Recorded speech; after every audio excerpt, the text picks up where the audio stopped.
Dan baik, kita buka bersama-sama dan mohon izin kami perkenalkan kami dari AMCO Inspiring Indonesia. AMCO itu Al Multazam Connector ya, sebagai lembaga training yang sudah lama sebenarnya berkiprah di dunia trainer, baik itu training, consulting ataupun outing begitu ya.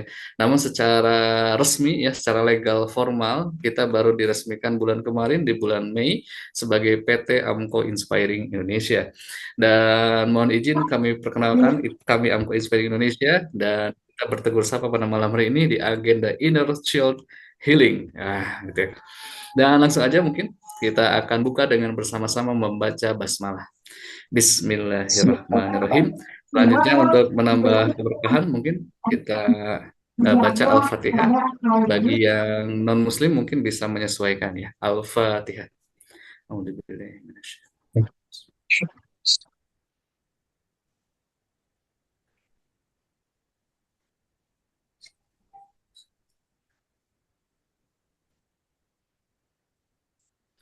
Baik, mudah-mudahan doa sejenak tadi menambah keberkahan bagi kita di malam hari ini. Dan langsung saja, tadi sekilas sudah dikenalkan apa itu AMCO. Nah, kebetulan malam hari ini ada direkturnya langsung, gitu ya. Kita akan semakin kenal apa itu AMCO Inspiring Indonesia.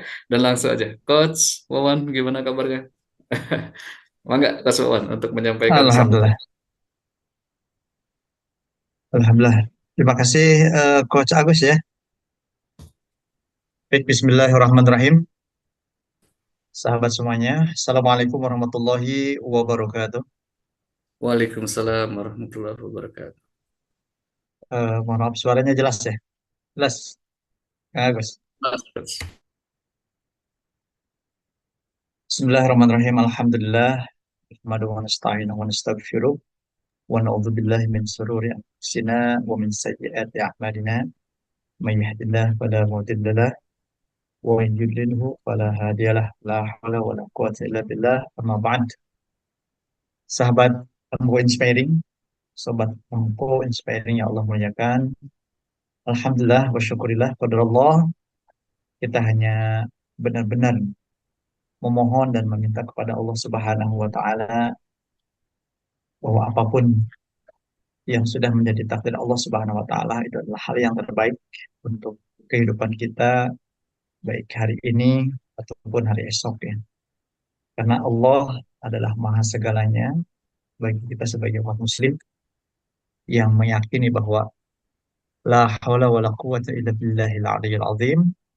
Dan pada hari ini pun qadarullah kita dipertemukan walaupun belum bisa offline, tapi atas izin Allah, sahabat-sahabat sekalian, kita dipertemukan melalui Zoom online ini dalam agenda yang luar biasa menurut saya ya. Jadi perjalanan hidup manusia itu seperti ketika kita menaiki kendaraan lah gitu ya. Ketika kita menemukan persimpangan di setiap jalan, kita bisa mengambil ilmu, bisa mengambil ibroh, bisa mengambil apapun yang ada di setiap jalan yang kita lewati. Jadi kalau kita menginginkan sesuatu ya kita ambil ya. Jika kita ya cuek saja, ya tidak ada yang bisa kita ambil.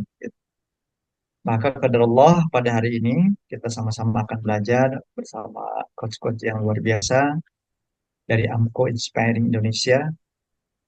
Insya Allah saya akan sedikit mengenalkan tentang AMCO ya. Dan tak lupa juga ya, sebelum itu salawat dan salam kita sampaikan kepada junjungan kita yang agung Nabiullah Muhammad Sallallahu Alaihi Wasallam sebagai panutan kita dan suri tauladan bagi seluruh umat. Jangan pernah sampai kita terlewat dalam sehari pun untuk tidak bersolawat kepada baginda Rasulullah Sallallahu Alaihi Wasallam. Dan insya Allah mudah-mudahan kita semua akan bersama Habibullah ya, Nabi Allah Rasulullah Sallallahu Alaihi Wasallam di surga kelak, di surga Firdaus. Insya Allah, amin ya rabbal alamin. Sobat Amko Inspiring yang Allah muliakan, pada malam hari ini Amko dana ya untuk bersama-sama dengan teman-teman semuanya kita berbagi sharing ilmu, pengalaman, experience ya. Karena yang tidak bisa dibeli adalah experience, pengalaman. Jadi insya Allah nanti aku akan terus melanjutkan kebermanfaatan. Ya, visi dari AMCO sendiri, Alhamdulillah kemarin kita sudah launching sebagai PT AMCO Inspiring Indonesia yang mudah-mudahan bisa terus berkolaborasi dan terus memberi kemanfaatan untuk umat. Itu adalah salah satu visi kami juga dalam mendirikan AMCO Inspiring ini. Jadi insya Allah sahabat semuanya, di AMCO Inspiring ini kita akan membuka juga berbagai kelas ke depannya ya. Dan tiga hal yang kita fokuskan. Yang pertama adalah training, kemudian outing, dan consulting. Jadi apa saja yang bisa AMCO berikan ataupun kebermanfaatan yang bisa diberikan kepada teman-teman semuanya mudah-mudahan bisa membantu ya, bisa memberikan kemanfaatan dari para seluruh trainer-trainer yang ada. Insya Allah kami memohon doa dari semuanya juga yang ada di sini agar kami senantiasa tetap diberikan kekuatan,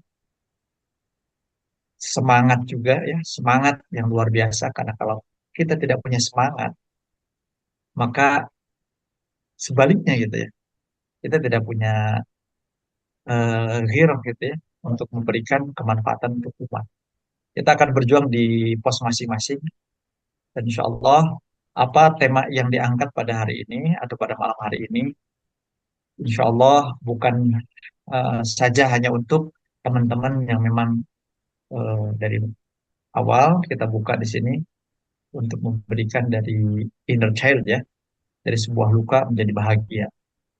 Tapi insya Allah buat siapapun juga yang menginginkan ilmu ini, maka insya Allah silakan ikuti dan coach kita luar biasa ya, memberi kemanfaatan. Silakan nanti bisa bertanya, dipandu oleh Kang Agus di sini ya. Jadi teman-teman semuanya, ini adalah baru pengawalan, baru awalan. Insya Allah kita akan sambung kembali dengan kegiatan-kegiatan yang lain di depan dan juga jangan sampai eh, kebermanfaatan ini hanya cukup di teman-teman semua. Mohon di-sharing pada yang lain, mohon disebarkan ya agar AMCO bisa lebih menginspirasi dan juga bisa memberikan kemanfaatan lebih banyak lagi. Itu aja mungkin dari saya. Mohon maaf untuk segala khilaf dan salah kata ya. Hanya mengawali saja. Insya Allah untuk kedepannya bisa lebih intens lagi ya. Untuk langsung dengan para coach-coach yang ada di AMCO. Semangat terus untuk memberi kemanfaatan. Salam AMCO Inspiring. Ya, terkhusus buat para pemateri dan juga teman-teman. Karena Coach Agus ini saya dengar juga pesertanya luar biasa. Ada yang sampai dari Kalimantan. Bahkan dari luar pulau gitu ya. Banyak yang bisa bergabung di sini. Terima kasih. Alhamdulillah. Nanti kita sapa-sapa lagi ya. Hadanallah iyyakum ajma'in. Wassalamualaikum warahmatullahi wabarakatuh. Selamat bergabung. Waalaikumsalam warahmatullahi wabarakatuh. Baik. Terima kasih Coach HG, ya, Kang HG, Kang. Ya, Ini. Dan selanjutnya, Bapak Ibu dan teman-teman, kita akan langsung saja masuk ke materi inti kita yang akan kita bahas dan kita mulai dari Coach Abba Mumtaza. Kang Ade, maka. Terima kasih, Kang Agus. Suaranya jelas terdengar, Kang Agus? Siap, jelas. jelas, jelas, jelas. Oke, Alhamdulillah. Senyumnya lebar nih, Coach Wawan. Alhamdulillah. Oke, saya coba akan awali dengan sebuah salam yang insya Allah akan menyatukan hati kita. Saya akan awali dengan sebuah salam yang insya Allah akan membuat kita semua menjadi tenang dan sungguh merugi bagi siapa saja yang tidak menjawab salam saya. Bismillahirrahmanirrahim. Assalamualaikum warahmatullahi wabarakatuh. Waalaikumsalam warahmatullahi wabarakatuh. Alhamdulillahirabbil alamin. Alhamdulillahilladzi anzalal Qur'an hudal linnasi wa bayyinatin minal huda wal furqan. Alhamdulillahilladzi anzala sakinah fi qulubil mu'minin liyazdadu imanan ma'a imanihim. Alhamdulillahilladzi arsala rasulahu bil huda wa dinil haq liyudhhirahu ala dini kullih wa kafa billahi syahida. Asyhadu an la ilaha illallah wahdahu la syarikalah wa asyhadu anna Muhammadan abduhu wa rasuluhu la nabiyya ba'dahu. Faqala Allah Ta'ala fi kitabihil karim, a'udzu billahi minasyaitonir rajim. Bismillahirrahmanirrahim. La in syakartum la azidannakum wa la in kafartum inna adzabi lasyadid. Bismillahirrahmanirrahim. Allahumma inna nas'aluka ilman nafi'an wa rizqan halalan thayyiban wa amalan mutaqabbalan. Amin ya Allah ya rabbal alamin. Yang Allah muliakan dan sama-sama kita hormati Direktur AMCO Al-Multazam Konektor Coach Wawan, yang Allah muliakan seluruh tim trainer dari AMCO, dan Coach Agus, hadir juga Coach Endang nih, Masya Allah, sepertinya sedang di luar nih. Ada guru kita, Kiai Haji Badrudin, ya, yang insya Allah nanti akan membersamai kita di malam hari ini.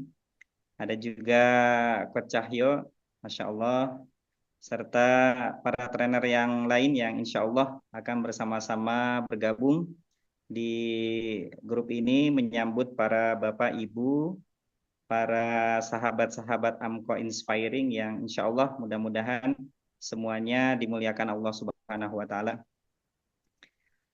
Puji dan syukur kita sampaikan kepada Allah Subhanahu wa Ta'ala. Alhamdulillah, pada malam hari ini dengan izin Allah Subhanahu wa Ta'ala kita bersama-sama berkumpul di majelis online ini, yang mudah-mudahan majelis ini bisa menjadi salah satu wasilah kita kembali dikumpulkan di surganya Allah Subhanahu wa Ta'ala, dengan bersama-sama bersaksi bahwa kita pernah bersama-sama menjalankan salah satu perintah Nabi, salah satu aktivitas yang dicintai oleh Nabi, yaitu thalabul ilmi.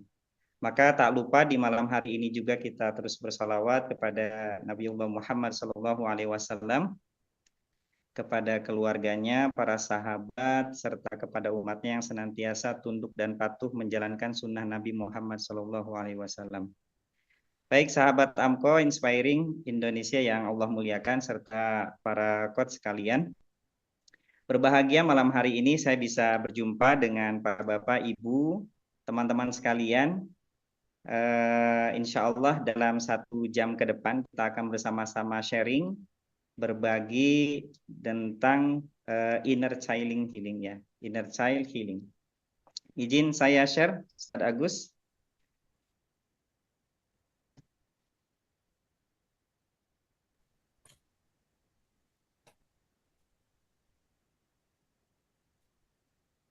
Oke, sudah terlihat ya Bapak Ibu sekalian?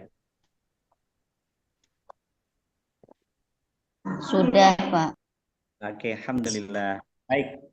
Oke, bismillah, malam hari ini kita akan bersama-sama belajar tentang inner child, bagaimana memahami dan mengatasi luka masa kecil, ya. Luka masa kecil. Baik. Bapak Ibu, sebelum saya lanjutkan, ya, ada pepatah mengatakan tak kenal maka ta'aruf, ya, atau tak kenal maka kenalan, ya. Oke, nama saya Ramansyah Aba Mumtaza. Nah, itu nama panggilannya Aba Mumtaza. Ya, amanah saya alhamdulillah pada hari ini Allah karuniakan 5 orang anak. Saya sangat senang diamanahi 5 orang anak. Yang kedua, saya juga sebagai seorang pengajar, ya, dan sebagai master trainer AMCO yang alhamdulillah malam hari ini diamanahi untuk membersamai Bapak Ibu sekalian untuk bersama-sama belajar tentang inner child, serta saya juga sedang mengembangkan Sakinah Parenting Education. Ini bagian daripada pembelajaran tentang parenting. Dan Allah juga amanahkan sebagai sebuah lembaga tahfidz Quran, ya, Rodotul Hufaz Arsy, dan di waktu luang mencoba menulis buku. Alhamdulillah ada beberapa buku yang sudah diterbitkan, ya, di tahun ini 2024 ini alhamdulillah sudah 5 buku, ya. Salah satunya dan paling banyak itu tentang pendidikan anak dan parenting. Mendidik tidak bisa mendadak, halalkan atau tinggalkan, teduh tanpa selingkuh, gitu ya. It's time for change, dan mudah-mudahan nanti di beberapa bulan ke depan ada buku-buku kembali yang bisa dinikmati. Oke, aktivitas berikutnya yaitu menulis, mengajar, dan berbisnis. Bapak Ibu silakan bisa disimpan ya nomor kontaknya. Mudah-mudahan ke depan kita bisa silaturahim ya, kita bisa bertegur sapa dan sharing-sharing tentang terutama parenting. Baik, Bapak Ibu sekalian, memulai agenda pada kesempatan yang berbahagia ini, saya ingin tahu dulu Bapak Ibu tentang inner child ini, tipe kita ada di mana ya. Barangkali tentang inner child ini Bapak Ibu ada yang sudah tahu bahwa dirinya tahu tentang inner child ini. Atau tipe yang kedua, ada yang dirinya tahu tapi tidak tahu kalau dirinya tahu. Ya. Atau tipe yang ketiga, dirinya tidak tahu tapi dia tidak sadar gitu ya kalau dirinya tidak tahu. Ada yang keempat, dirinya tidak tahu dan dia memang betul-betul tidak tahu tentang inner child ini. Boleh Bapak Ibu dari keempat tipe ini mohon izin sharing mungkin 30 detik ya, bisa menuliskan kira-kira atau di kolom chat Bapak Ibu ada di mana tipenya. Apakah saya seorang yang memang tahu gitu ya tentang inner child ini dan tahu juga bahwa saya tentang inner child ini sudah tahu. Ada yang memang tahu tapi tidak tahu kalau dirinya itu sudah tahu gitu. Atau tipe yang ketiga dan tipe yang keempat. Oke ya Bapak Ibu, ya sekalian pemanasan kita boleh cek ya, kita boleh ketik di kolom chatnya apakah saya tipe pertama, kedua, ketiga atau keempat. Monggo Bapak Ibu.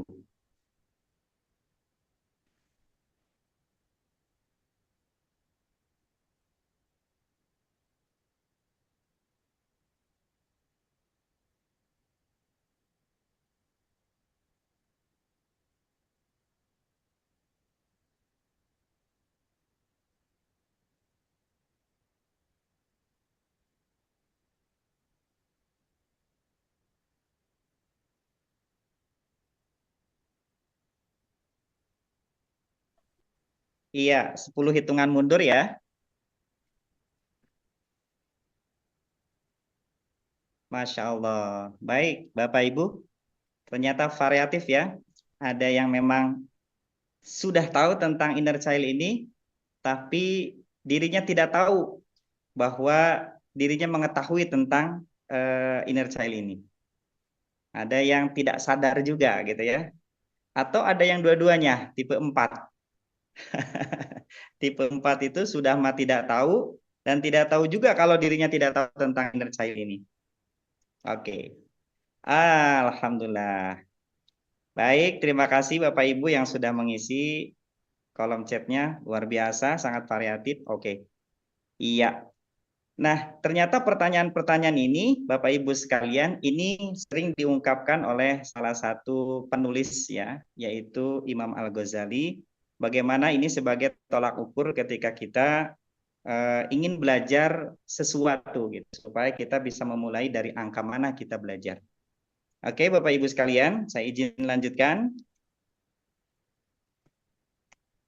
Ya, ini ada salah satu ayat inspirasi ya dalam Al-Qur'anul Karim, diambil dari surat Ar-Ra'd ayat 11 bahwa sesungguhnya Allah tidak akan merubah keadaan suatu kaum hingga mereka merubah keadaan dirinya sendiri gitu ya. Sama posisinya ayat ini berlaku untuk siapa saja.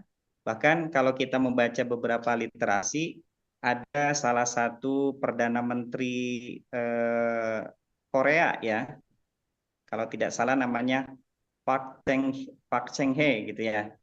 Ini pernah berkunjung, satu literasi menyampaikan pernah berkunjung ke korban tsunami Aceh. Ada juga yang satu literasi menyampaikan dia pernah berkunjung ke kantor Perdana Menteri Malaysia. yang mana satu literasi itu menyampaikan bahwa Perdana Menteri ini sedang mengalami kegalauan dengan permasalahan yang ada di negaranya. Tapi ketika melihat di salah satu tembok yang terpampang, tertulislah satu ayat Al-Quran yang menarik, yaitu innallaha la yughayyiru ma biqaumin hatta yughayyiru ma bi anfusihim. Sehingga Perdana Menteri ini bertanya tentang tulisan Arab itu. Ketika sudah diterjemahkan, ternyata terjemahannya sangat luar biasa memotivasi, sehingga Perdana Menteri itu pulang ke negaranya dan menjadikan kata mutiara itu menjadi salah satu prinsip dalam menjalankan pemerintahannya. Dan dampaknya sangat luar biasa Bapak Ibu sekalian. Maka dari itu baiknya kita bisa mengambil hikmah juga bahwa memang perubahan itu adalah sebuah keniscayaan gitu ya. Sebuah keniscayaan yang perlu kita lakukan. Bapak Ibu sekalian yang dirahmati Allah Subhanahu wa taala. Nah, ketika kita berbicara inner child gitu ya. Jadi dalam kehidupan kita itu Bapak Ibu sekalian, kita sering mengalami satu peristiwa, satu kejadian yang mana peristiwa dan kejadian itu tersimpan dalam memori kita, gitu ya, tersimpan dalam memori kita. Makanya tadi Coach Wan menyampaikan pengalaman itu adalah sesuatu yang berharga. Memang betul, pengalaman-pengalaman masa kecil juga itu ternyata bisa mempengaruhi terhadap kondisi masa sekarang atau di dewasanya. Maka dari itu, ketika di masa kecilnya ya di antara kita atau seseorang itu mengalami satu pengalaman yang baik, maka dia akan berdampak terhadap pola pikir, terhadap perilaku, terhadap keputusan-keputusan yang diambil ketika dia dewasa.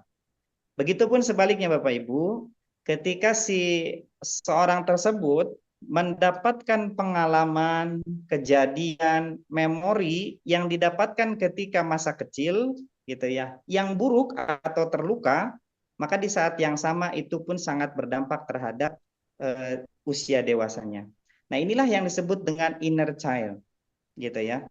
Inilah yang disebut dengan inner child. Maka dari itu, kalau pengalaman-pengalaman itu berbuah positif, itu tidak terlalu menjadi masalah, bahkan perlu dikembangkan dan diterapkan kepada anak cucunya. Tapi bagaimana jadinya kalau inner child ini terluka, gitu ya? Inner child ini terluka sehingga itu berdampak terhadap orang sekitarnya. Nah, Bapak Ibu sekalian, sebenarnya ada hal penting kenapa kita harus mengetahui inner child, ya. Tadi di kolom chat ada yang memilih 3, bahkan ada yang memilih 4. Nah, ini yang perlu kita pelajari bersama bahwa inner child itu setidaknya akan mempengaruhi 2 hal. Ya, mempengaruhi 2 hal. Gitu. Walaupun kalau kita baca-baca lagi dan kita lihat beberapa literatur, ada banyak sekali dampaknya gitu. Ada banyak sekali dampak daripada inner child ini. Tapi yang paling besar di beberapa penelitian, 2 ini yang sangat berpengaruh besar dari inner child. Yang pertama adalah karakter, ya. Yang pertama adalah karakter, yang kedua adalah pola asuh. Tentunya pola asuh dirinya ketika dirinya sudah menjadi orang tua. Di suatu seminar saya pernah menyampaikan begini. Bapak Ibu, kira-kira metode pendidikan apa gitu, atau pola asuh seperti apa yang dilakukan Bapak Ibu sekalian terhadap anak Bapak Ibu sekalian?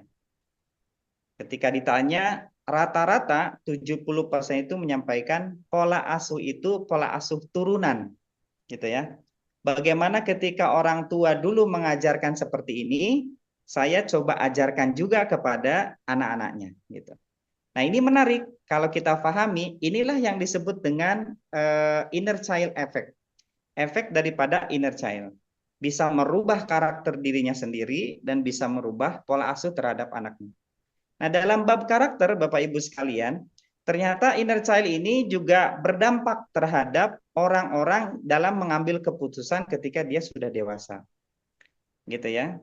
Ketika dia sudah dewasa. Maka dari itu Bapak Ibu sekalian, sangat berbahagia malam hari ini kita bersama-sama sharing supaya kita bisa lebih mengetahui gitu ya, bagaimana inner child ini bisa mempengaruhi kehidupan kita, gitu ya, bisa mempengaruhi kehidupan kita. Kalau kita lihat Bapak Ibu sekalian, skema inner child itu seperti ini. Jadi inner child itu didapatkan dari pengalaman, pengalaman demi pengalaman ketika dia waktu dia masih kecil gitu ya, tersimpan dalam otak, bahkan banyak hal-hal yang sudah menyatu dengan dirinya tanpa disadari gitu ya, menyatu dengan dirinya tanpa disadari.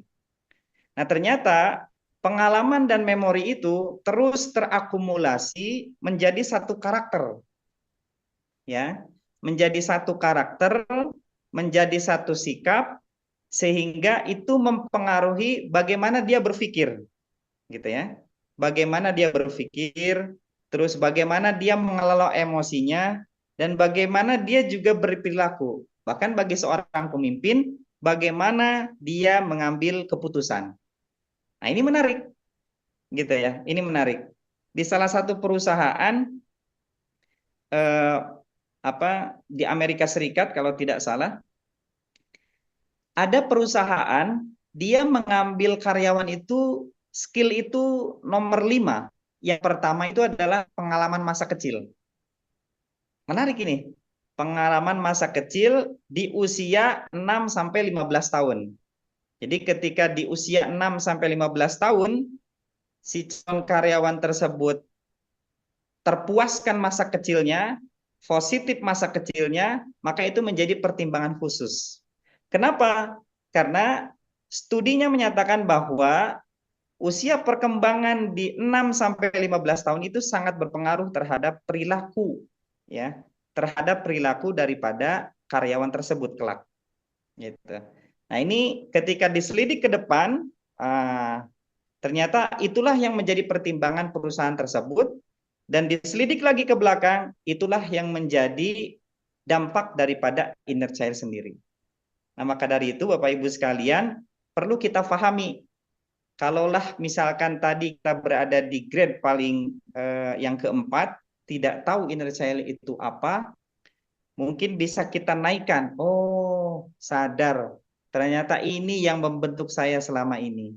Atau kita naik lagi. Oh, ternyata saya tahu dan saya ngalamin seperti ini. Sehingga kita bisa mengambil keputusan apakah ini baik dilakukan atau ini tidak boleh dilakukan kepada seseorang, terutama kepada anak cucu kita. Nah, inilah inner child Bapak Ibu sekalian. Nah, ternyata Bapak Ibu sekalian, inner child juga ada dua ya. Ada seorang psikolog menyampaikan, jadi ada pengalaman buruk gitu ya, pengalaman buruk atau wounded inner child, pengalaman buruk, ada lagi beautiful inner child, ini pengalaman baik gitu ya. Nah, yang perlu kita pelajari lebih dalam adalah pengalaman buruknya, gitu ya, pengalaman buruk. Maka sangat penting kita mengetahui inner child karena menjadi bagian daripada diri kita. Nah, ini menjadi peranan juga dalam pola pikir kita atau mindset kita. Terkadang kita kalau kita punya tujuan, target, ada di antara kita itu yang ambil jangan ya, kayak berat, sulit memutuskan gitu ya, dan seterusnya, banyak pertimbangan, tidak pede, ada pengalaman-pengalaman buruk di bab itu. Nah, itulah inner child atau pengalaman buruk pada saat itu. Nah, ini mempengaruhi pola pikir, padahal pola pikir yang baik adalah pola pikir yang memang grow mindset gitu. Jadi bertumbuh.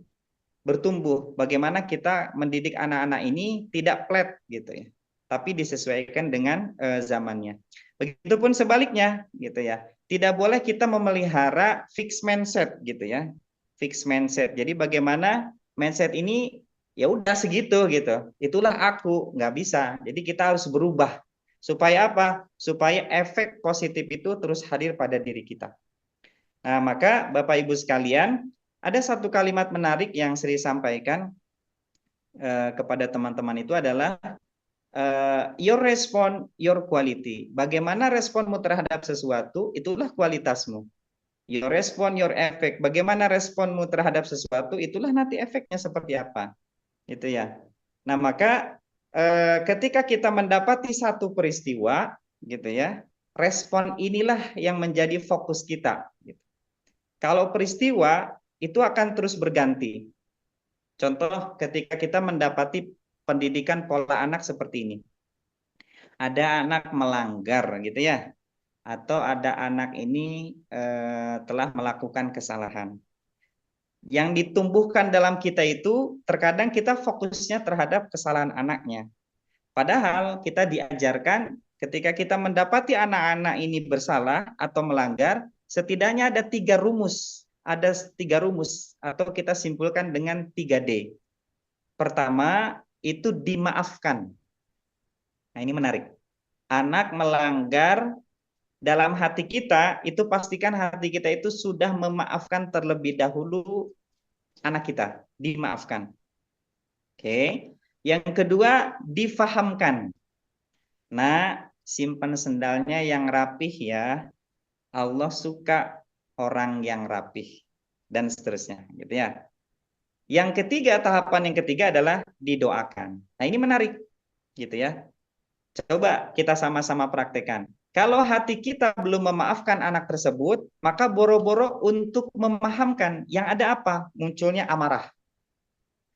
Amarah, gitu ya. Munculnya amarah. Atau ketika kita mendapati anak kita melanggar, langsung kemana? Langsung ke didoakan. Nah, ini juga tidak baik. Bagusnya difahamkan dulu. Sebagai apa? Sebagai pola edukasi kita kepada anak-anak kita. Supaya mengetahui di mana letak kesalahannya dan di mana yang harus diperbaikinya. Nah, inilah respon Bapak Ibu sekalian yang mempengaruhi daripada efek yang kita dapatkan terhadap sesuatu yang kita hadapi.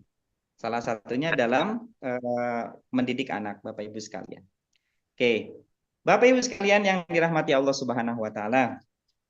Nah, ternyata dalam proses perubahan itu kita mendapati beberapa tantangan ya, atau mendapati musuh gitu. Ternyata perubahan itu punya musuh ya. Yang pertama adalah pribadi yang mempunyai sifat BEJ. Nah, apa tuh BEJ? Pertama adalah blame. Blame itu adalah sifat bagaimana ketika kita mendapati satu permasalahan yang dikedepankan dalam diri kita itu menyalahkan gitu. Sering ya kita mendapati pola asuh kita itu kalau anak jatuh lalu dipukul mejanya, duh ini mejanya nakal sekali, gitu kan? Seperti itu. Itu ternyata lambat laun mendidik anak kita untuk mencari siapa yang salah. Gitu ya. Dan menyalahkan. Nah, gitu ya. Blame, menyalahkan. Dan ini ternyata tertanam sampai si anak tersebut bekerja, kehidupan sosial dan seterusnya. Blame gitu ya. Yang kedua, pribadi yang egois. Jadi kalau sudah terdampak dalam diri kita ini pribadi yang egois, tidak terbuka, mendapatkan usulan gitu ya, dan seterusnya, maka kita akan sulit untuk berubah, Bapak Ibu sekalian. Sulit untuk berubah. Nah, selanjutnya adalah bagaimana yang ketiga, pribadi yang terus menjustify. Jadi bagaimana terus apa ya? Pengalaman-pengalaman dulu tuh atau ngecap sesuatu itu udahlah buruk ini mah, udahlah nggak bener ini mah, dulu juga kayak gitu, dulu juga kayak gitu. Padahal setiap orang itu punya ritmenya masing-masing gitu. Nah, hati-hati tuh kalau dalam diri kita sudah ada BEJ ini, blame, egois atau justifies. Ini sulit untuk berubah Bapak Ibu sekalian. Begitupun inner child ketika dihadapkan dengan pribadi seperti ini maka sulit untuk berubah. Berdamai dengan diri sendiri itu akan sulit. Nah, yang kedua yang membuat kita sulit untuk berubah adalah lingkungan yang toksik. Gitu ya.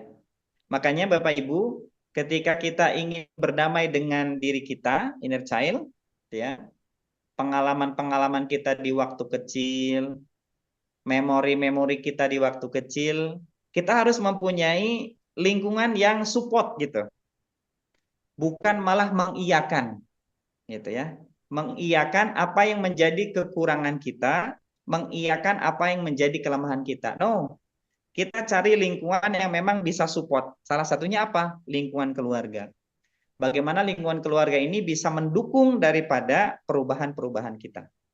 Nah, ini lingkungan kita jangan toksik. Jangan menjadi racun gitu ya. Jangan menjadi racun gitu. Nah, pastikan keluarga kita, lingkungan sekitar ini ya bisa mendukung apa yang menjadi perubahan kita. Nah, ini adalah salah satu bagaimana kita bisa berdamai dengan pengalaman buruk di masa kecil, inner child. Atau yang ketiga, nah ini yang menarik,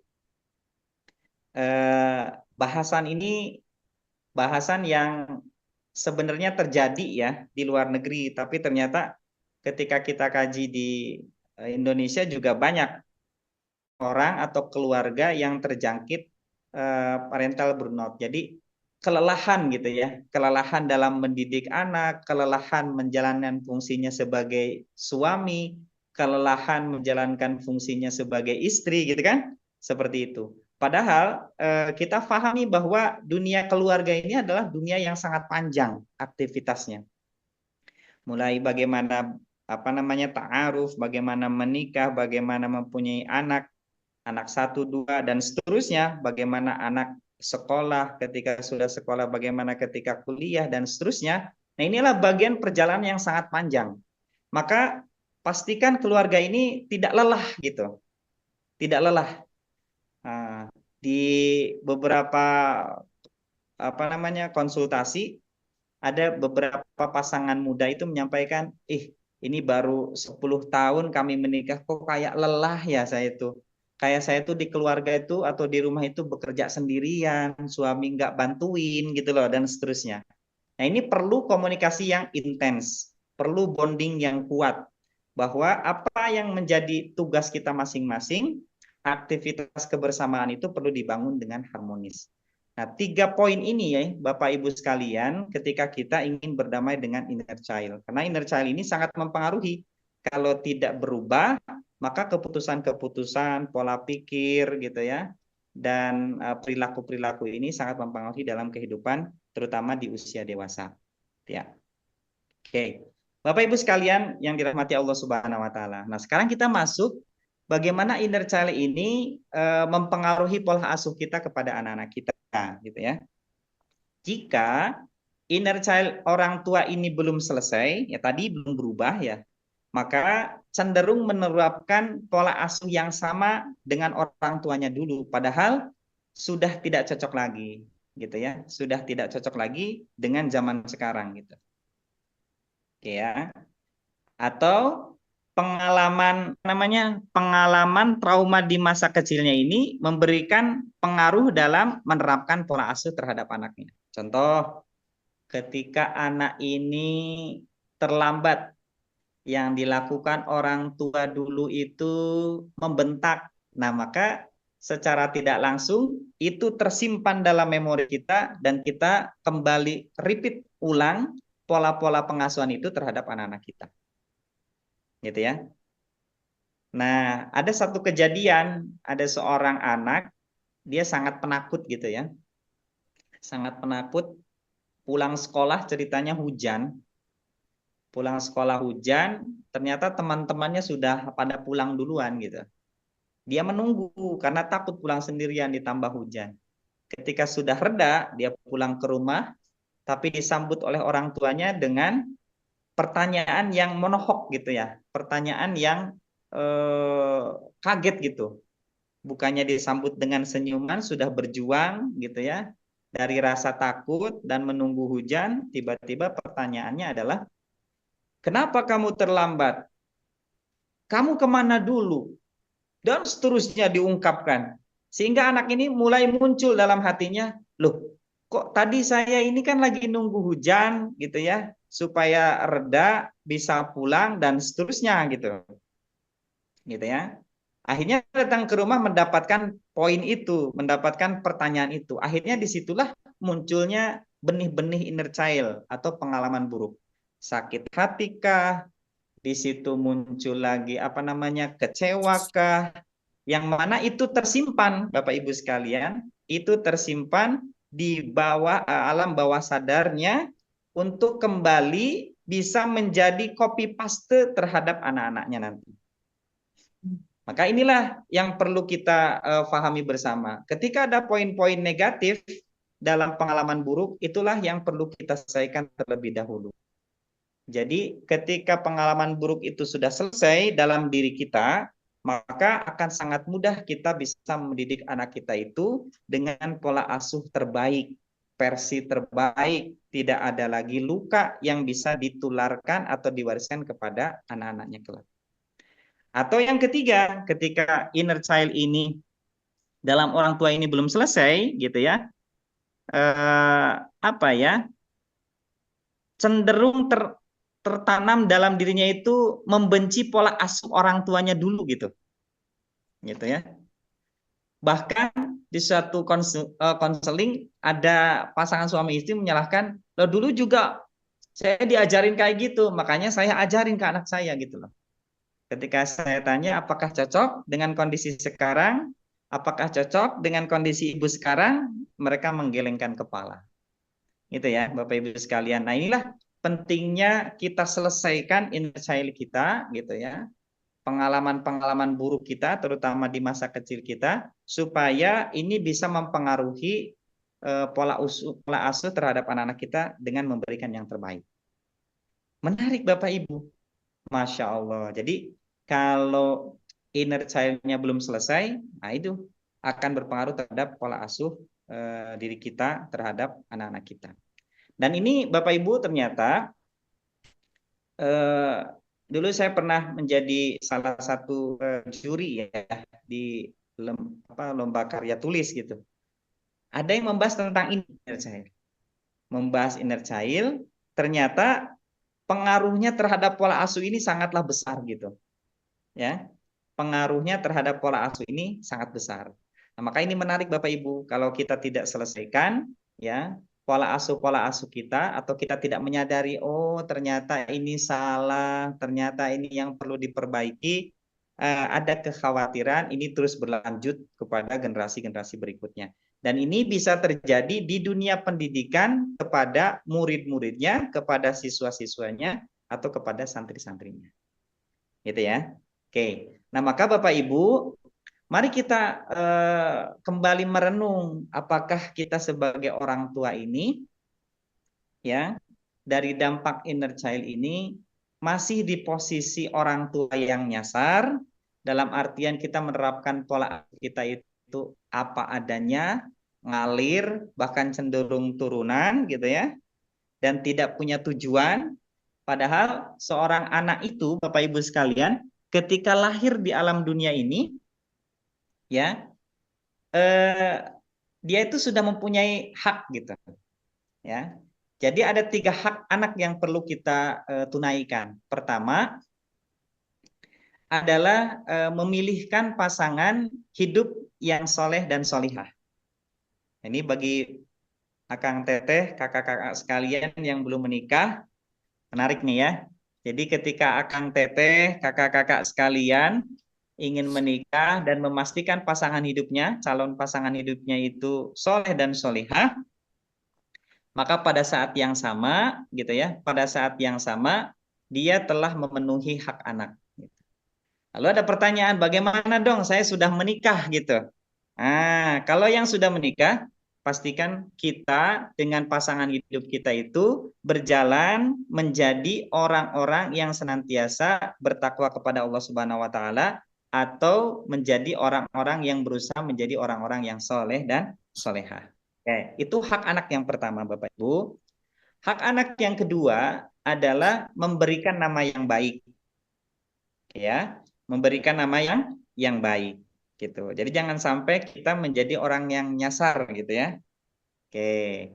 Yang ketiga, hak anak dari diri kita, hak anak dari diri kita itu adalah diberikannya pendidikan terbaik.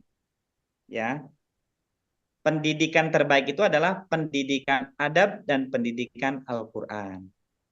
Nah, ini menarik Bapak Ibu sekalian. Maka di sebuah pertemuan di Bandung, waktu itu berkumpul sekitar berapa sekolah gitu ya, yang diundang dalam satu forum. Di situ berbicara tentang 4.0 waktu itu. Jadi teknologi-teknologi kemudahan dalam pembelajaran. Akhirnya ada satu guru yang mengeluhkan gitu.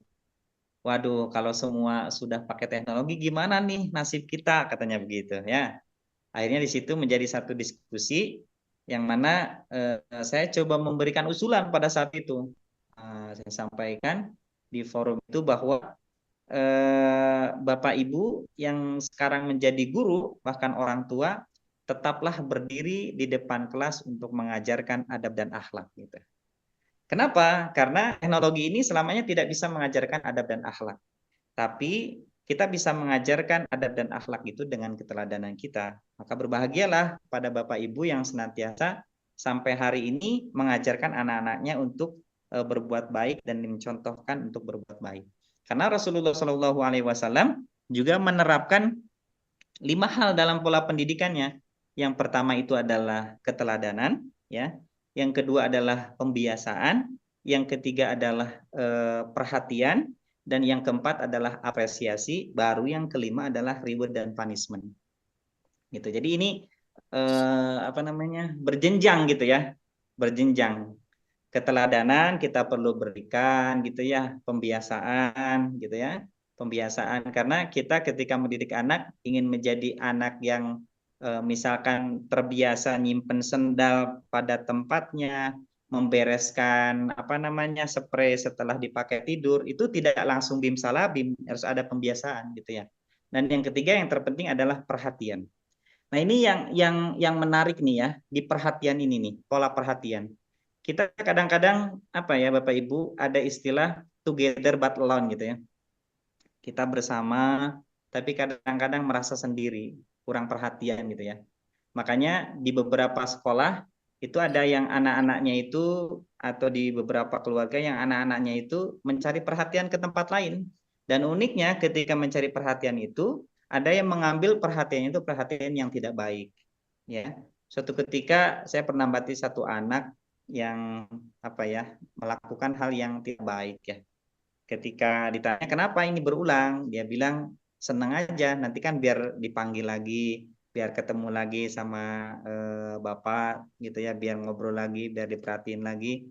Ketika ditanya ke orang tuanya memang Masya Allah gitu ya, perhatian-perhatian itu sangatlah minim. Jadi tangki cinta yang didapatkan oleh anak tersebut itu sangat minim. Nah, ketika tangki cintanya minim, baik itu tangki cinta, tangki kasih sayang, tangki persahabatannya minim, maka dia tidak bisa memancarkan kepada sahabat-sahabat yang ada di sekitarnya.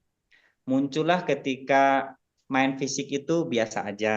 Kenapa? Karena dia mendapati itu di rumahnya gitu ya, dan seterusnya.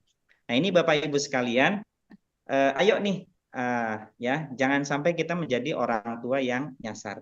Bahkan kalau bisa di setiap keluarga itu kita sudah mempunyai apa ya visi keluarga, gitu ya. Kita dituntun oleh Al-Quran, ku anfusakum wa ahlikum naro. Bagaimana keluarga kita ini terhindar dari api neraka. Nah, ini menjadi visi kita, memastikan anak-anak kita, pasangan hidup kita ini terhindar dari api neraka. Bagaimana caranya? Yaitu kembali kepada tugas kita dilahirkannya di dunia ini, wa ma khalaqtul jinna wal insa illa liya'budun. Aktivitas kita di dalam keluarga ini, ya aktivitas kita dalam kehidupan ini semuanya pastikan bernilai ibadah kepada Allah Subhanahu wa taala.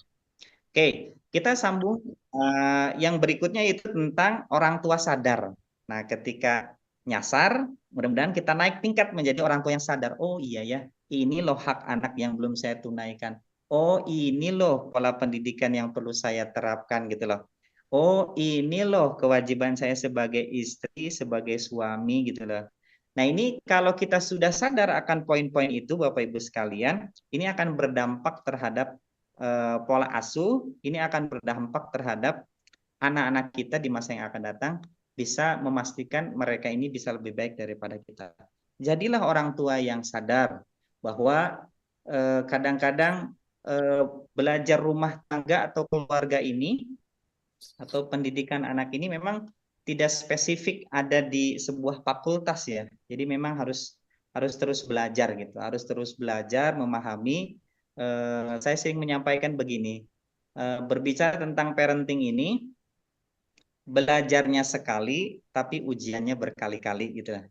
Beda dengan pelajaran yang lain, kita belajar misalkan satu mata pelajaran, berbalik, belajarnya berkali-kali, ujiannya cuma sekali.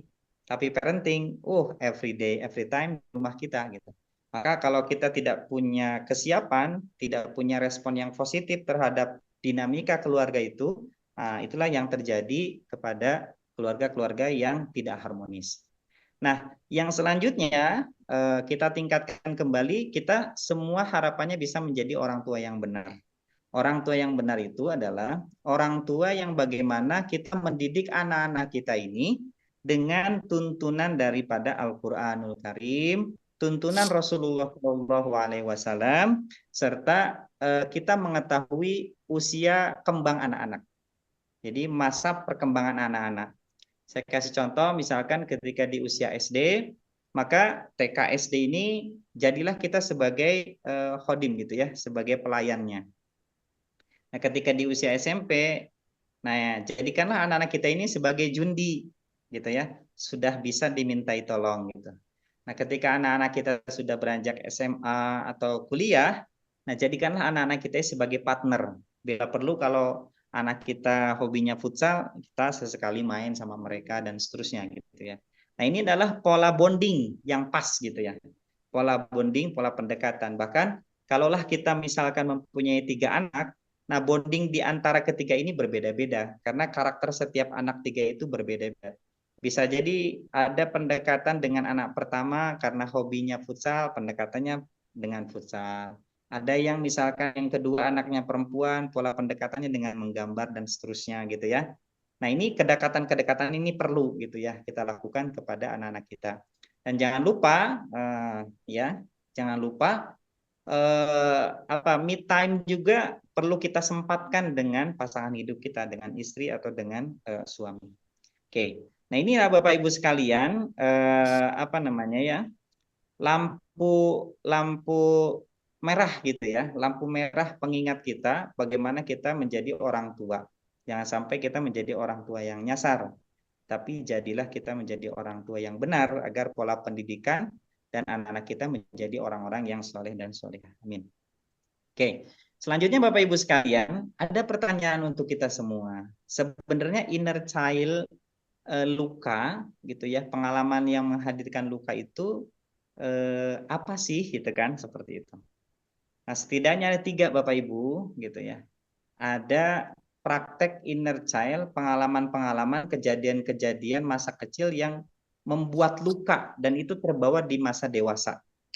Pertama adalah kurangnya bonding, kedekatan dan perhatian. Hati-hati itu Bapak Ibu. Jadi yang namanya quality time, kedekatan kita dengan anak-anak, waktu berkualitas dengan anak-anak itu bukan di durasi, tapi di kualitas. Bisa jadi 10 menit berkualitas, ya. 10 menit free tanpa handphone dan seterusnya kita fokus main bersama anak-anak. Makanya jadi orang tua itu, jadi orang tua zaman now gitu ya, harus punya keahlian bermain gitu ya. Bermain dengan anak-anak gitu. Nggak boleh mageran, kalau mageran repot. Sementara anak-anak kita pengen terus main. Nah, bermain. Jadi bonding ini sangat penting Bapak Ibu sekalian. Dan ternyata bonding ini bukan hanya antara ibu dengan anak atau bapak dengan anak, tapi antara suami dan istri pun harus ada bonding gitu ya. Harus ada kedekatan tersendiri. Nah, yang kedua Bapak Ibu sekalian, yang mempengaruhi atau yang menjadikan luka gitu ya di masa kecil itu adalah bullying atau perundungan. Ya, bullying atau perundungan. Bahkan Bapak Ibu sekalian, ada hal yang mendasar yang kadang-kadang terjadi di antara kita, yaitu membandingkan. Nah, ini tidak boleh Bapak Ibu sekalian. Ya, membandingkan. Kakakmu tuh misalkan ya sudah bisa belajar A, kamu belum bisa di usia segitu. Hati-hati Bapak Ibu. Gitu ya. Jadi membandingkan antara anak satu dengan anak yang lainnya itu membuat luka Bapak Ibu sekalian. membuat luka. Apalagi misalkan membandingkan dengan anak lain gitu kan.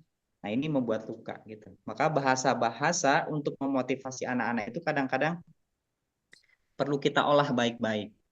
Suatu saat ada yang ada yang liburan ya, seorang santri liburan. Akhirnya saya tanya, "Kenapa kok liburan pengen cepet-cepet ke pondok?" "Iya Ustadz," katanya. "Kalau di rumah itu seperti di sidang," katanya. Seperti di sidang. Akhirnya saya coba telepon orang tuanya. Ternyata ya pola komunikasi niatnya baik untuk mengetes hafalan Qur'annya, tapi caranya yang mungkin yang tidak pas. Akhirnya saya coba kasih masukan, Bu, bagaimana kalau ingin mengetes surat atau hafalan-hafalan yang pernah dihafalkan Ananda bisa dengan cara lain. Bagaimana caranya Ustadz? Akhirnya saya sampaikan, mungkin bisa seperti ini, apa namanya? Dek, tolong ajarkan surat An-Nabal kepada adikmu dan seterusnya gitu. Jadi jangan langsung ditodong. Katanya surat An-Nabal sudah hafal. Sono ajarin. Nah, begitu. Jadi cara-cara seperti itu memang kadang-kadang bisa melukai gitu ya, bisa melukai bahkan cenderung membuat anak ini tidak pede, jatuh gitu ya, jatuh gitu. Walaupun kadang-kadang apa ya, apa namanya, ketegasan-ketegasan itu perlu dilakukan di poin-poin tertentu dan di saat-saat yang pas gitu ya. Oke, selanjutnya adalah yang membuat luka itu adalah kehilangan orang tersayang. Nah, ini saya menulis satu buku tentang teduh tanpa selingkuh. Ternyata ini adalah dampak daripada salah satu isi buku itu adalah dampak daripada perceraian. Nah, ternyata dampak perceraian itu bukan hanya untuk suami dan istri, tapi bagi anak gitu. Bagaimana jadinya ketika anak dalam tumbuh kembangnya tidak mendapati pola pendidikan dari ayahnya, atau sebaliknya. Bagaimana ketika anak ini dalam tumbuh kembangnya tidak mendapati pola apa namanya? Pola asuh atau pola didik dari ibunya. Ini sangat mempengaruhi terhadap inner child atau pengalaman luka ini. Baik Bapak Ibu, jadi kehilangan orang tersayang ini sangat berpengaruh terhadap luka anak-anak kita. Nah, Bapak Ibu sekalian, sekarang di grup sudah ada yang nanya tuh. Nah, kira-kira ciri-ciri apa namanya inner child itu apa? Oke, Bapak Ibu, saya mau tes dulu nih. Coba Bapak Ibu yang pernah merasakan ini nih, nanti acungkan tangan di kolom chat ya. Sangat terikat dengan orang tertentu. Jadi kita tuh kadang-kadang kalau mau ngapa-ngapain tuh masih tergantung pada orang lain gitu lah. Silakan acungkan tangan. Atau saya tuh kadang-kadang sulit menyelesaikan suatu aktivitas gitu. Kayak bingung gitu mau ngerjain apa. Bu Eka ya. Masya Allah. Atau berikutnya, tidak berani apa ya, beropini gitu, menunjukkan perasaan yang sebenarnya. Apa ya? Mencoba menjaga diri tapi sakit yang ada gitu ya. Atau terdapat suatu kecenderungan untuk mencurigai orang lain. Nah, yang ini barangkali ada. Atau terlalu keras mengkritik diri sendiri, minderan gitu ya. Duh, saya emang nggak bisa. Jadi yang ke dalam diri kita itu ada kerangkeng, Bu, Pak ya, ada kerangkeng. Jadi kalau saya sering sampaikan di kelas itu, dalam diri kita itu ada kerangkeng. Ya, kalau gajah Afrika nggak bisa kemana-mana, ya karena dirantai. Nah, itulah rantainya, itulah kerangkengnya. Tapi kalau kita misalkan lihat, mohon maaf, kutu dog, ya, kutu dog itu sekali dia meloncat itu bisa kurang lebih 300 bentuk tubuhnya. Jadi sangatlah panjang itu. Tapi ketika kutu dog itu dimasukkan ke dalam korek api, kutu dog itu nggak bisa ngapa-ngapain. Nah, kotak korek api itu adalah kerangkeng. Nah, ini yang terlalu membatasi diri kita, kerangkeng diri kita. Kadang-kadang kita pernah mendapati anak-anak itu, atau diri kita sendiri mungkin ya, misalkan begini, besok kita ulangan matematika ya, ya ulangan matematika susah deh gitu lah. Nah itu kata susah deh gitu ya. Males itu adalah bagian daripada kerangkeng dalam kehidupan kita.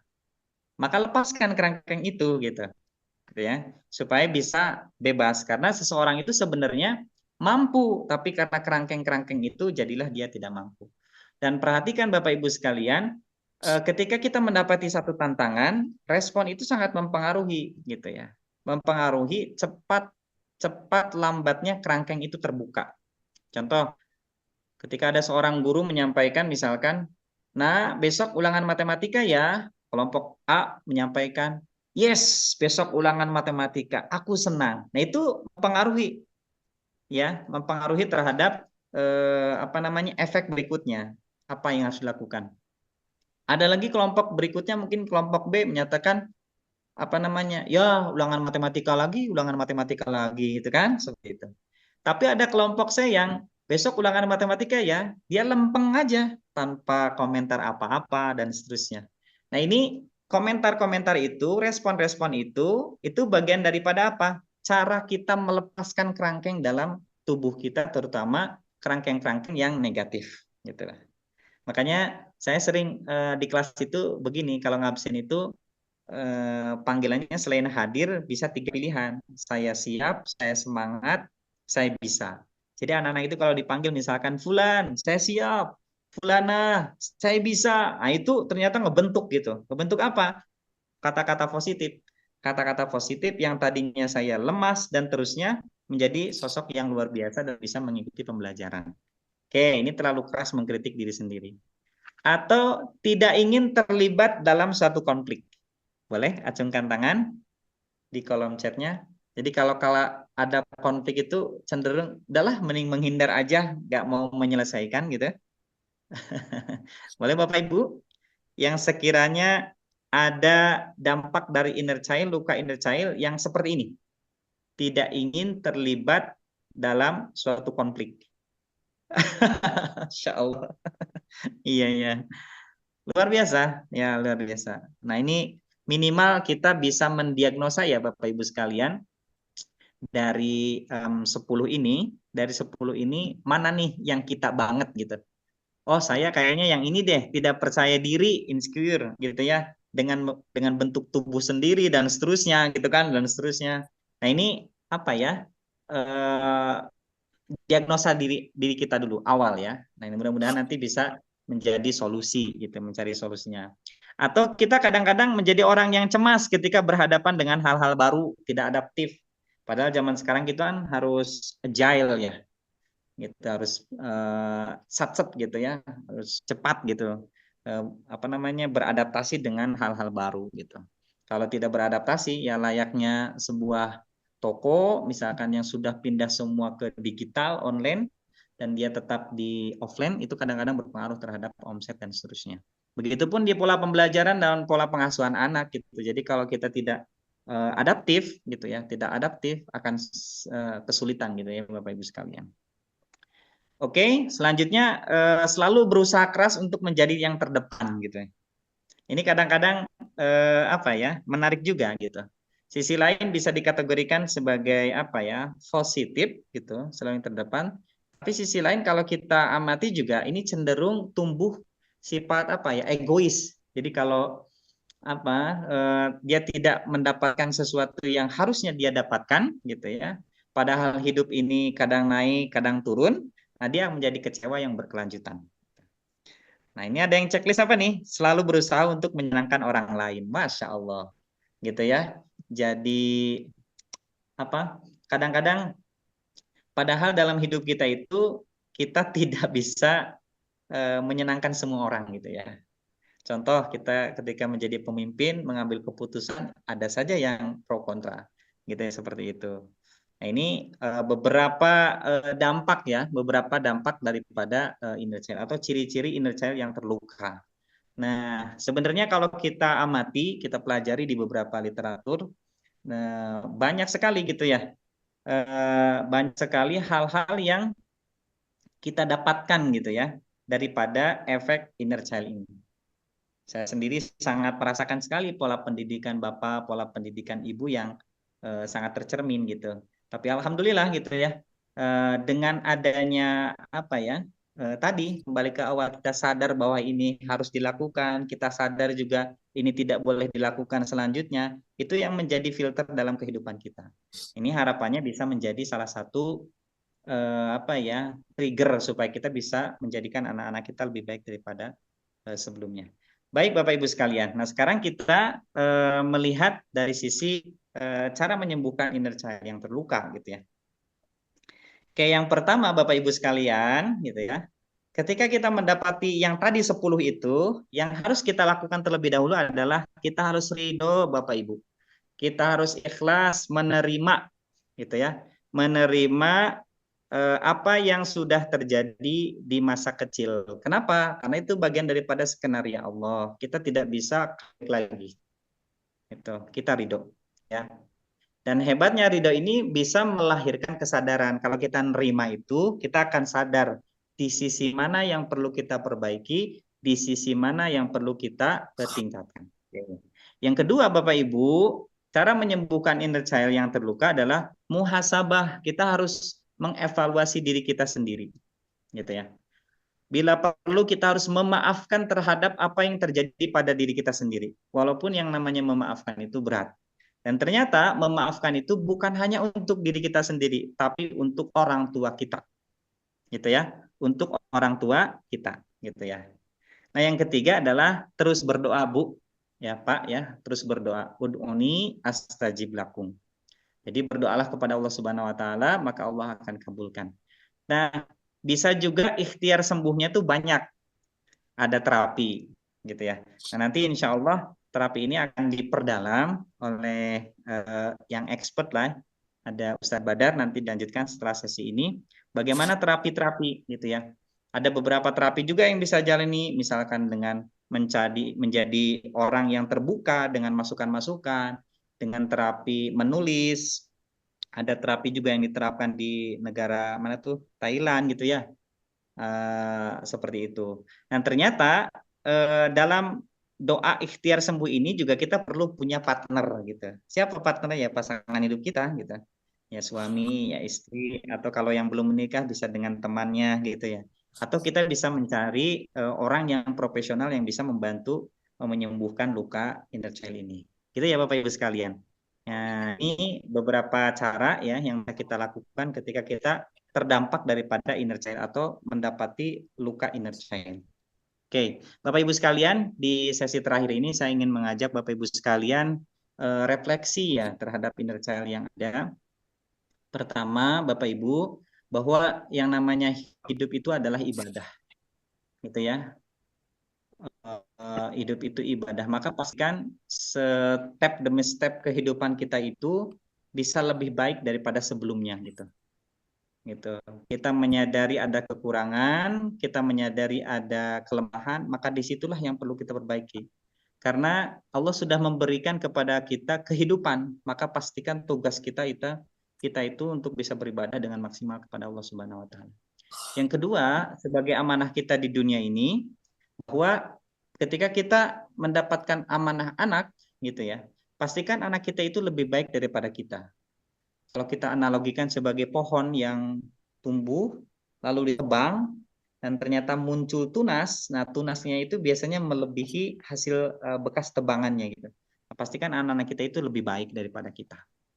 Nah, yang ketiga adalah perlu kita pahami bahwa karakter ini sangat mempengaruhi terhadap putusan dan timbal balik yang kita dapatkan. Seperti layaknya gravitasi gitu.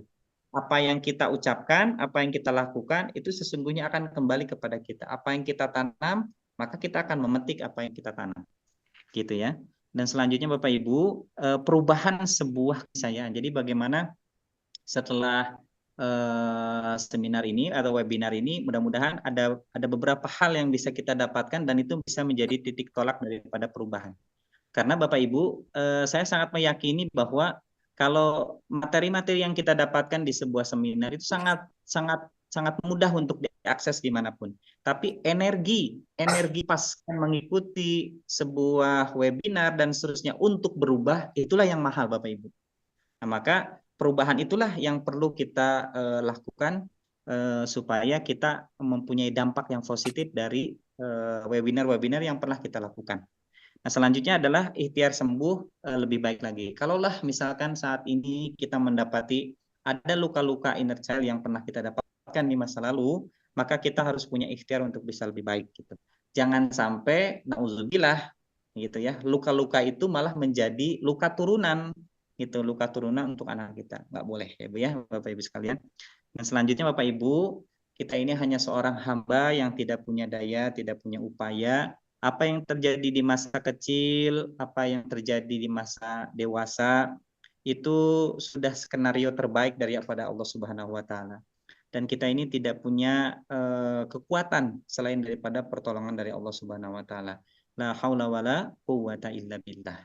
Mudah-mudahan Bapak Ibu sekalian dengan kita terus berikhtiar memasrahkan diri kepada Allah Subhanahu wa taala pada apa yang terjadi dalam hidup kita itu menjadi solusi terbaik dalam kehidupan kita sehingga kita bisa menjadi orang-orang yang mendapatkan ridho dari Allah Subhanahu wa taala.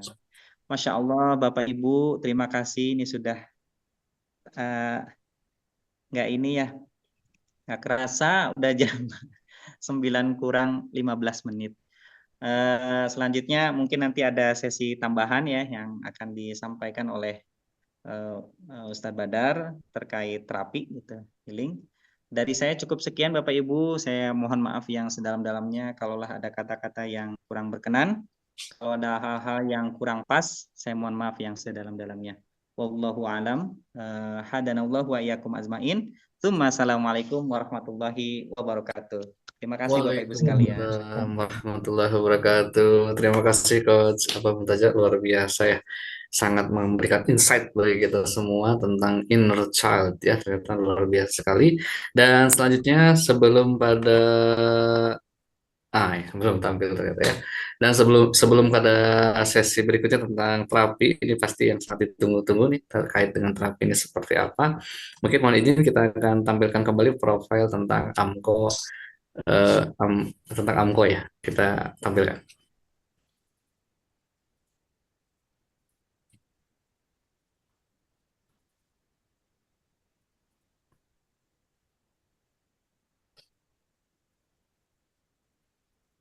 Cek. Masa depan dimulai hari ini. AMKO Inspiring Indonesia memahami bahwa setiap perjalanan dimulai dengan langkah pertama. Kami adalah sahabat perjalanan Anda menuju puncak prestasi.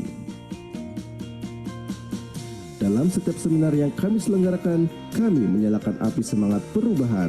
Dalam setiap pelatihan, kami membuka pintu menuju pemahaman diri yang lebih dalam. Kami tidak hanya menyaksikan, tetapi kami menjadi bagian dari transformasi Anda dengan visi AMKO menjadi lembaga training profesional, kreatif, inovatif, dan solid demi kemaslahatan umat. Dan misi kami mengembangkan sumber daya manusia yang berbasis pada spiritual, emosional, intelektual, fiskal, dan finansial agar dapat sukses hidup dunia dan akhirat. Menyediakan jasa coaching, konsultasi, terapi, dan pendampingan untuk mengembangkan potensi pribadi maupun kelompok atau lembaga secara profesional. Menyediakan berbagai pelatihan dan pendidikan indoor-outdoor yang bersinergi dengan berbagai organisasi dan lembaga yang berorientasi pada kebutuhan, serta menyelenggarakan kegiatan sosial yang berorientasi pada kemaslahatan umat. Tim AMKO terdiri dari para ahli yang berdedikasi masing-masing dengan keahlian uniknya dan telah tersertifikasi berkomitmen membawa Anda untuk ke tingkat potensi terbaik.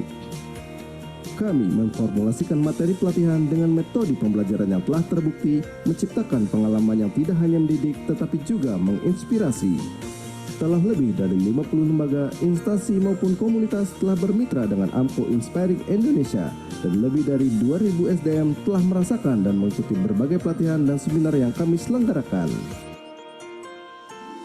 AMKO Inspiring Indonesia, kami tidak hanya memimpikan masa depan, kami menciptakannya bersama Anda untuk generasi dan peradaban dunia yang lebih baik.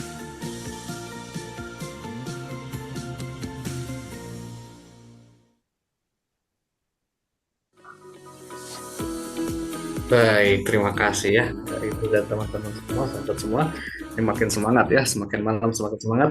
Kita akan masuk sesi terakhir, yang sesi yang ditunggu-tunggu yaitu terapi ya. Di sini juga nanti akan langsung dibawakan oleh Ustadz Badar, dan setelah sesi terapi kita beri kesempatan juga untuk Q&A ya. Barangkali ada yang mau menyampaikan sesuatu, kita beri kesempatan.